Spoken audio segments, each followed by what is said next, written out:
good evening. Repression is a mental mechanism that banishes unpleasant memories to make them inaccessible. Sigmund Freud postulated that certain emotions, in seeking to become conscious, conflict with another part of the mind that refuses those emotions as something undesirable to admit to. Neurotic symptoms arise, Freud thought, when an emotion is repressed and cannot be discharged.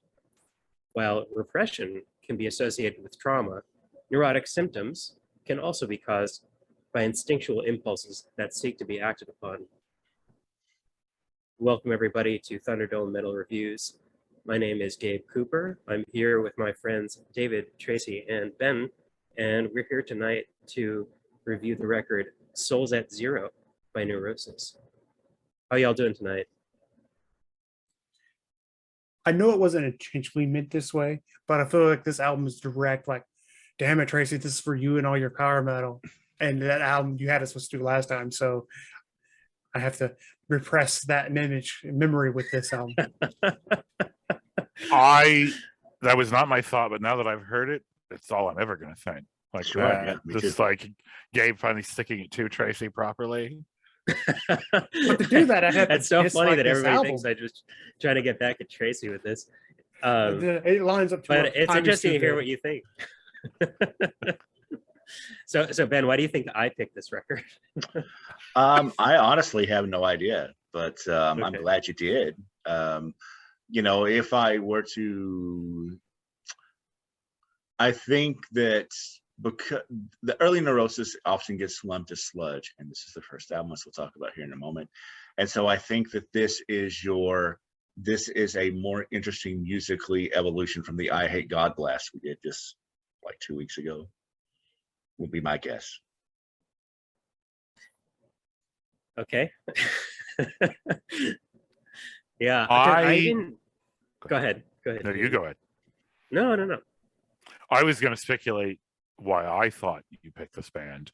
I initially suspected they had to be from Boston, because I knew Neurosis was a thing. I bought one of their albums. I remembered I didn't like it, and I never listened to it again. And so when I saw this list, I was like, "Fuck!"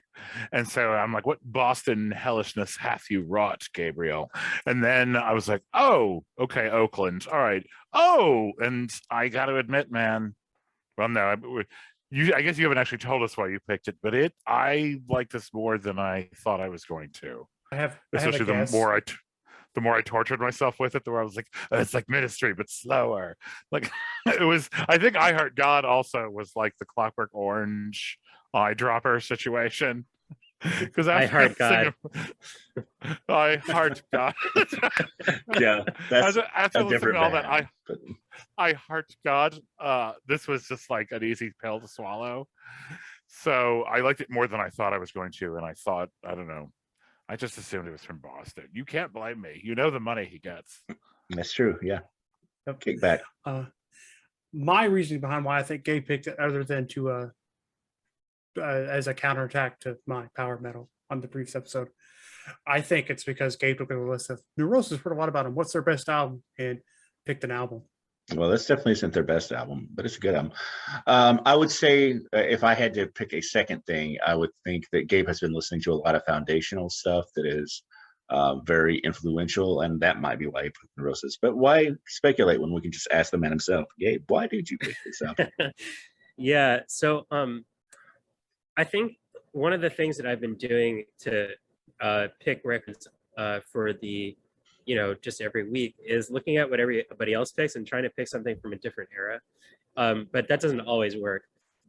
This one actually, I started listening to Neurosis basically because I saw their name come up a long time ago when I was, this is like the early 2000s, and I was swapping, iPods with people, and like, they were burning me, just ridiculous amounts of MP3s on CD. Like David, ripped me a bunch of CDs like back in 2002, 2003. Allegedly. And, Allegedly. Allegedly. Never happened. So there was a guy who he had just a ridiculous hard drive, and I swiped a bunch of stuff from him, and there was a lot of folders with music that I didn't really know in there. One of them's Neurosis, and I was just like, what even is this? And I didn't listen to it. But I came back to it because I was like, a lot of metal bands actually cite these guys as an influence. And yeah, I ended up listening to this record and a couple of other ones, and I like this one quite a lot. So I picked this one. But that spiel at the beginning, of course, was just about Freud and has nothing to do with this. Classic Gabe. All right, this is Souls at Zero, released on 5/19 of 1992. There's the third studio album, recorded in Starlight Sound in Richmond. Label was Alternative Tentacles, which sounds like something else entirely. Producer was Bill Thompson and Neurosis. Runtime is 61 minutes and 15 seconds. The band is Scott Kelly on lead vocals and guitar, Steve Bontiel on lead vocals and guitar, David Edwardson on bass and backing vocals, Simon McElroy on keyboard, synthesizers, samples, effects, and backing vocals, Jason Roeder on drums and percussion, additional musicians, Chris Force on violin and viola, Sarah Agras on flute, Walter P. Sunday on cello, and Siobhan King on trumpet. And I have to say, this is the first time that I've heard this particular Neurosis album. The Neurosis album that I had that I liked, and I speculate it might be the one that David Bott didn't like, was through Silver and Blood, I think is the name of it. Yeah. And so, yeah, as I said, if you listen to our last review of Iron Flame, and if you haven't, shame on you, go back and listen to that. When we were setting up this review, I said that this was kind of a combination and a through line through sludge and prog metal.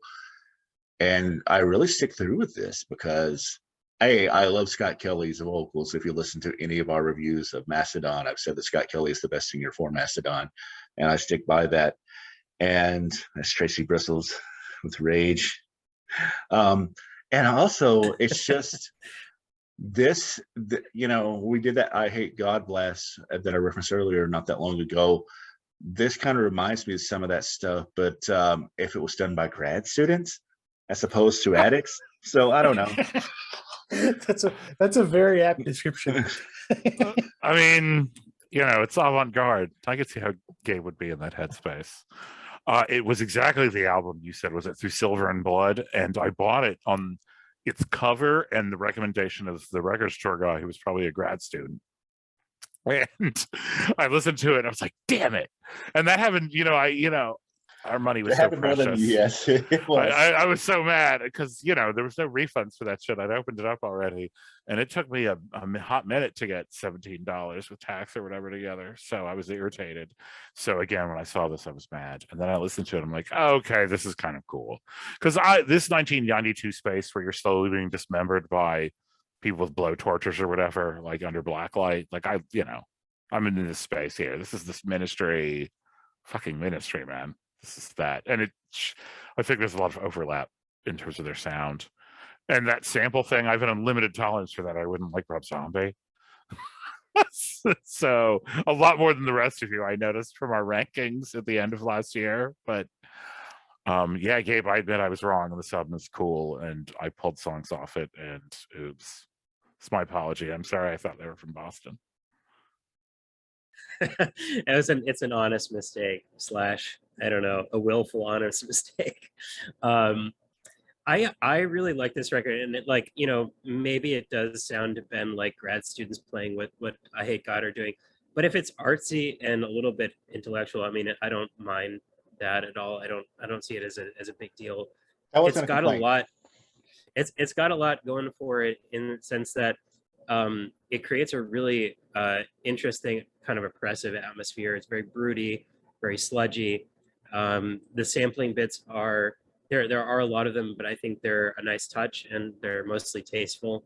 And I think that it's fairly consistent, despite the fact that the tracks are largely very long. They do hold your interest. There's maybe one or two exceptions here or there, but that I think is a real strength. And I think for the time, it's pretty path breaking.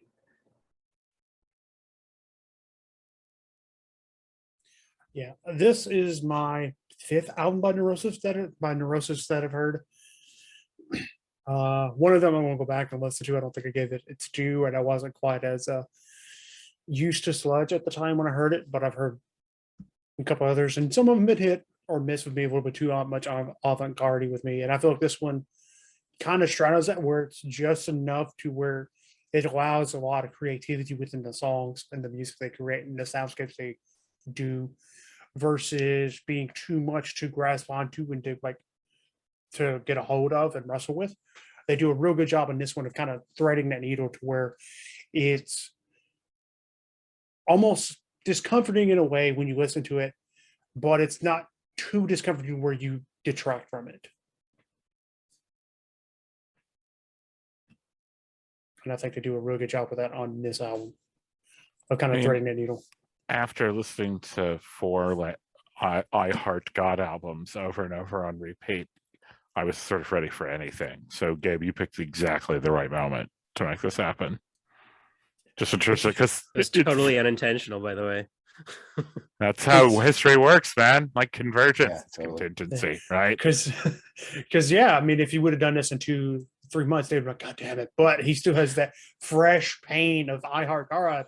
Yeah, if we hate God, and if- just if like, The scabs are not yet healed. they're not yet healed. If you hit me with this in that period where I accidentally listened to nothing but Slayer, it would have been a problem. But accidentally, I actually think, and it very well could have been unintentional, but this was a perfect bookend.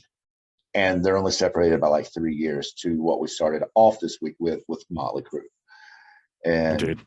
so, I mean, this is almost diametrically opposed to that because it's thoughtful. It's in a way that the Motley Crue is not. It's more extreme than the Motley Crue. It's not as commercial as the Motley Crue.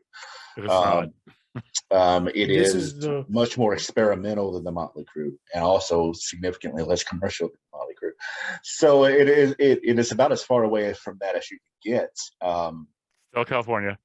yeah, I think we somehow managed to Right. book in this weekend really well. I mean, David's like, here's a splatter shot of the rest of the past 20 years as well. Yeah. But again, and I'm usually the guy who's like, oh, this album is too long, these songs are too long. I didn't find that at all in listening to this. All these songs are appropriately length and that says something about the songwriting and the playing to keep them sounding fresh and engaging throughout the entire runtime for some of these songs. And I might not like samples as much as David, but as being a fan of both Ministry and White Zombie, I do like them growing up in the 90s. So that didn't bother me at all. I want to echo, I'm just the third person to say this in a row. Every time I was at the end of the song and I'd look and it was 7 minutes, I'm like, that was 7 minutes? That is not my reaction to some of what we've reviewed. Right. I'm like, how long has this gone on? And the answer is 28 minutes. And it's just one song. Anyway, I love you, Ocean Collective. Anyway, the point is, I felt that exact same thing, that no matter how long these songs were, it didn't seem inappropriate. I didn't feel like anything was wasted or, I like avant-garde shit. And this is extremely effective avant-garde soundscape, whole ass vibe, kill yourself, Disco Inferno. Sure, totally. I would be interested in hearing Tracy and both Gabe's thoughts on this. But if I didn't know that this was from like 1992, I would not have thought, because this does not seem as aged as some of the other older stuff that we've listened to. Well, I think part of it is just the production of it. It's really well done. You don't have typically, comparatively to I Hate God's production values and albums coming off of this at this time, this album sounds significantly crisper, cleaner. You're not getting the reverb, and that may be more by design on I Hate God's. To be fair to I Hate God, they did record one of their albums in a fucking shut down mall. so yeah, that shit was like Fight Club, I think, more than studio experience in Oakland. Yeah. So like I was just gonna say, like, I think this is kind of, I think the production values on this is really what kind of adds to it. I think there's actually some production value to it instead of just in a abandoned mall brought up on heroin.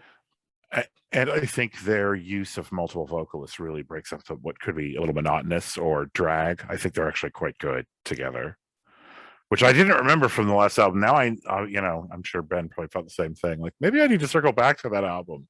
I mean, I was like a total doofus when I bought it. in like 1996 or whatever. So who knows?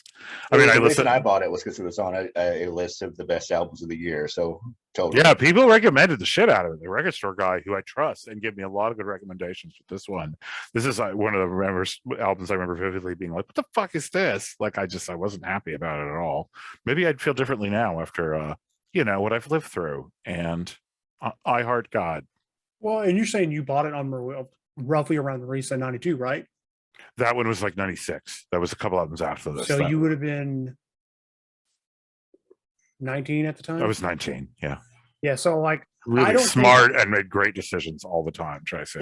like I don't think I would appreciate this album at 19 either. Like looking back on it, look at this I is much didn't. more.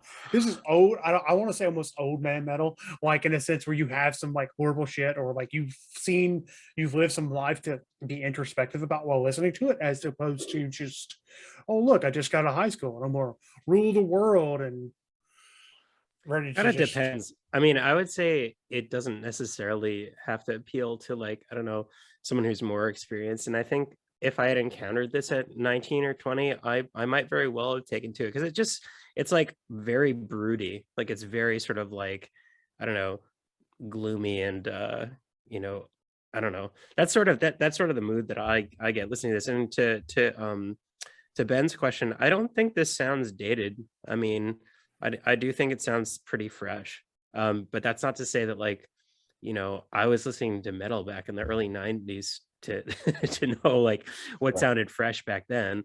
But to my ears, it still sounds pretty fresh. It's interesting, and I do agree with you that it sounds brooding. But the reason that I said like made the grad school comment earlier is it sounds brooding at a different level than a lot of like, because Korn sounds brooding, Nine Inch Nails sounds brooding, but that is so introspective in dealing with their own personal trauma. And Neurosis might have been doing that, but it didn't sound exactly the same. And that the way that they were pursuing the trauma. Like adolescent brooding more. Yeah. Indeed. Well, like to put it in perspective, we talk about how this and Motley Crue are good bookends for our recording session this time. Like at the age of 19, I was much more in the headspace of the Motley Crue album as opposed to the Neurosis album. That's just my lived experiences at that time. And I think, there's some albums that are definitely kind of fall within this category that I've listened to in moments, down points in my life that have become favorite albums of mine that were really hard to listen to because of where they take me back to, but there are albums that got me through that time. This album is a really good album that I think if it would have came across it during a down point in my life, it would have probably became one of those albums to where there would have been a spot. Like, you mean now? You mean well, right now, Tracy? Personally, like my life is in the shit hell. Like a couple of those albums are attached to. Like I wasn't, and like in my mind in a negative place. If I was in a negative place and came across this album, then this album would probably latch onto that time frame and become an album of such specifically well with it. Now for David, I can definitely see it because of what's been going on in life for him. Yeah, then there's that. Yeah, going through that during this is the same thing with I Heart God. I'm like, okay. And now I call them I Heart God all the time. Anyway, I hate God. Tracy, there's still time. I feel like you just told 2022 hold my beer. Like, just like, let's just take this. So don't tempt fate. Yeah, it was Through Silver and Blood was 1996. I got it based on recommendation. And even when you pull up the Wikipedia page, it's one of the best metal albums of all time. I'm like, man, I really hated this when I was 19. So I'm gonna circle back and listen to it because I think I'll put it on the list for later this year. Yeah, and I wanted to. Usually I do. I'm that guy who's like, "Ooh, anyone listen to the album before and after this?" Usually I try, but this week was also stupid, so I did not do that. I did not get to do extra homework this week. I apologize. Extra credit work. But this album made a believer of me. Like, I want to listen to it now. I was shocked how much I liked this album, to be honest. Same. I was surprised. That's our surprise we've been because if we just came off of your blast, I feel like this album would have been right up your wheelhouse. It's kind of the same thing with David. I mean, I had that album, and I do think, I just didn't connect with it, and I don't know what it was at the time. And maybe it was because I was like too into Slayer and thrash and Megadeth, and I was like, "What is this slow bullshit?" Guilty. But yeah, dude, I was like, okay, this is what's supposed to be great. Maybe people who review albums don't know shit, which has kind of led me to the path that I'm on today. 20 F's left to give. The F holster speaks. But we're now those people that are reviewing albums, Ben. That is exactly my point, Tracy. Yep, exactly. So yeah, but man, this just it was surprisingly good. Agreed. I feel like such a tool, and Ben and I are back in alignment. And I felt like I was a dick for thinking so. I'm like, why didn't I like this? But I really didn't like the other one. But that's not the album. It could actually just be a bad album. I mean, that's I'm not just what gonna put that that's why I out want to go there. back and listen to it. But But yeah, that's not what the internet says. The internet is not wrong, Gabe. Yeah, the It internet could is be- never not wrong. wrong. That could be their Converge Jane Doe album. Wikipedia is never wrong about any issue. So I don't remember hating it to the level that I hated Converge, but that was a long time ago.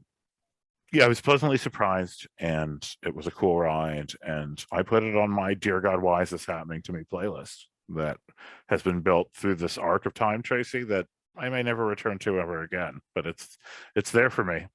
So thanks, music. You've done it again. Yeah. All right. So tracks.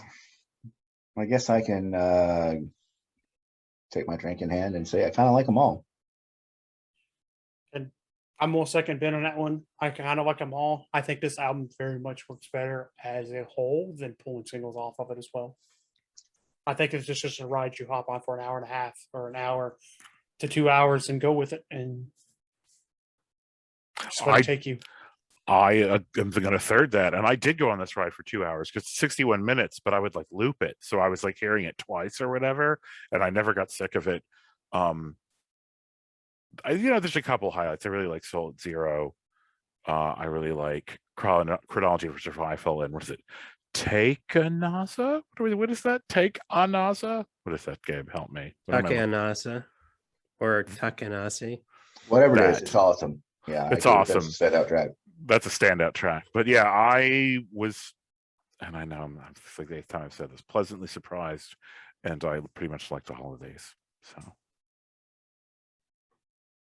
Well, I mean, I guess I'm a little bit more critical than you all, but in general, I think it's a good record overall. The places where I think it dips is just the shorter tracks. The very last one, the closer, and Zero. But I really dig the opener, To Crawl Under One's Skin. I like Souls at Zero, Flight, The Web, Chronology for Survival, Stripped, and Take and Nasi. Yeah, it's really solid. It's interesting that you bring that up because normally with Empty just being kind of what is essentially an instrumental closing it out, I would agree with you, but I thought that worked as a very good palate cleanser in this case. Yeah. I just feel like it didn't have to be so short because most of the tracks are actually very, they're appropriate in their length. And I think that Zero, because it's short, is sort of like a, not very interesting conclusion to the track right before it. Sure. It's not actually its own track. I can see that. Maybe Take and Nasi would have been a great, closer on its own. But anyway, it's a fun record, and it's worth listening to multiple times and enjoying. There's one of the cool things on here on Chronology for Survival is like the combination of talkbox and fiddle. Like, I don't know if that's a combo you see on too many metal records, but Nope. It is not, and it didn't sound pretentious when they did it. So kudos to them. All right, I guess it's time to grade this thing. Gabe? So I'm going to say that this is an A- trending towards A. It is really great, and I enjoy like pretty much 98% of it. So there you have it.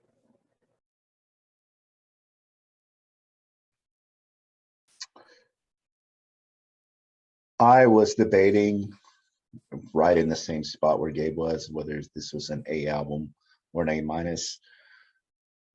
Despite the fact that I said I kind of like all the tracks, the fact that none of them really stick out to me is enough for me to downgrade it to an A-, but I still think it's a phenomenal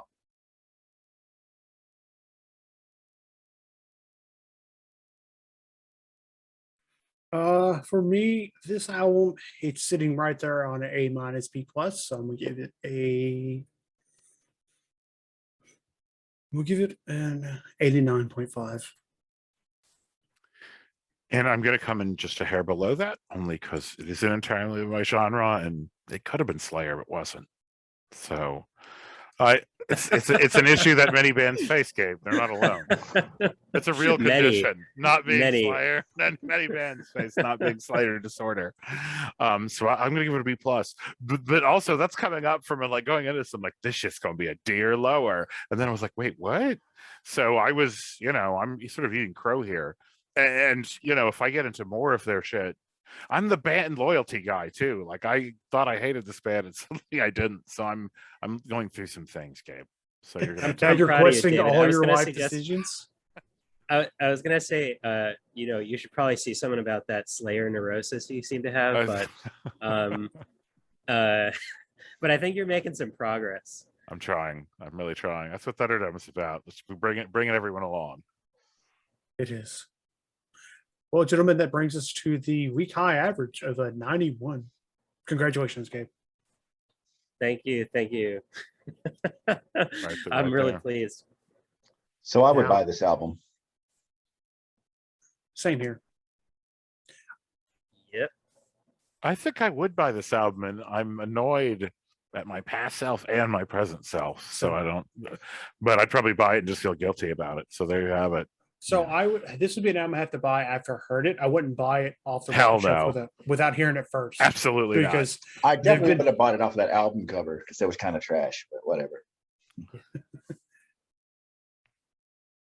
Gabe, We've would you seen have some bought it? pretty bad record covers here, so I don't know about that. We have. Well, that definitely wasn't a good one. I mean, it might have been middle of the road. It's like fucking somebody took a photo at Burning Man and put a Ouroboros around it. So, all right. I feel like we've also had a run of really good ones though, between That's Druid true. Lord, right? And say what you want about Iron Flame, and then that Resolutions cover. Like it's Yeah. been a Burning Man. Yeah, I mean, guilty. They had $10, man. For such a grad Probably student. so. Yeah. They used their meal voucher to make that fucking album. So. Speaking of having only $10, what's happening next, Tracy, and why? Next time, we are doing Ben's pick for the month of February in Venom Prison's Erebus. Fuck yes. I was listening to this album this week instead of what I should have been doing because it's good. It's gonna be heavy. It's heavy, man. After you showed me that video, I'm like, oh shit. And so yeah, I was listening to this week. I'm pumped though. I am looking forward to this one for sure. But with that said, thank you for listening to Thunderdome Metal Reviews, and we'll catch you next time.